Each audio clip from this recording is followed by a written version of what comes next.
ఒకప్పుడు lover boy ఇమేజ్తో ఎరగదీసిన Tarun సినీ జీవితం ఇప్పుడు ఎటూ పాలుపోని స్థితిలో పడిపోయింది. వరుస ఫ్లాపులతో ఏది చేసినా కలిసి రావడం లేదు.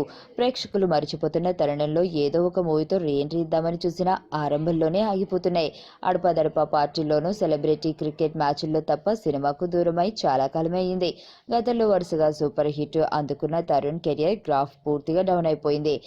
బాలనటుడిగా సినీ రంగ ప్రవేశం చేసిన తరుణ్ తర్వాత ట్రెండ్కు తగ్గట్టుగా నువ్వే కావాలి వంటి ప్రేమ కథా చిత్రాలతో తెలుగులో తనదైన మార్క్ క్రియేట్ చేశాడు. ఇప్పుడు చాలా గ్యాప్ తర్వాత మరో డిఫరెంట్ లవ్ స్టోరీ ప్లాన్ చేసినా అది బెడిసి కొట్టినట్టు తెలుస్తుంది.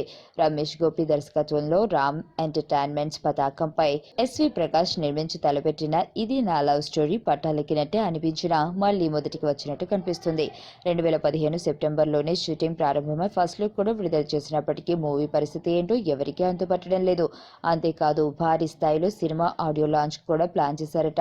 కన్నడలో హిట్ సాధించిన సింపుల్ అగి ఒండు లవ్ స్టోరీకి రీమేక్గా తీస్తున్న ఇది నా లవ్ స్టోరీలో తమిళ నటి ఓవియా హెలెనిన్ హీరోయిన్గా ఎంపిక చేశారు.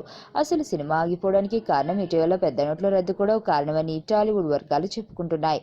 మొత్తానికి కాలం కలిసి రాకపోతే మనం ఎంత చేసినా అదృష్టం మన ముందు నుంచి పక్కకు పోతుందనడానికి తరుణ్ని చూస్తే అర్థమవుతుంది కదా.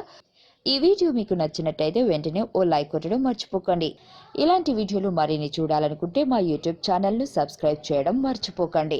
ఏమైనా సలహాలు ఇవ్వాలనుకుంటే కింద కామెంట్ చేయండి.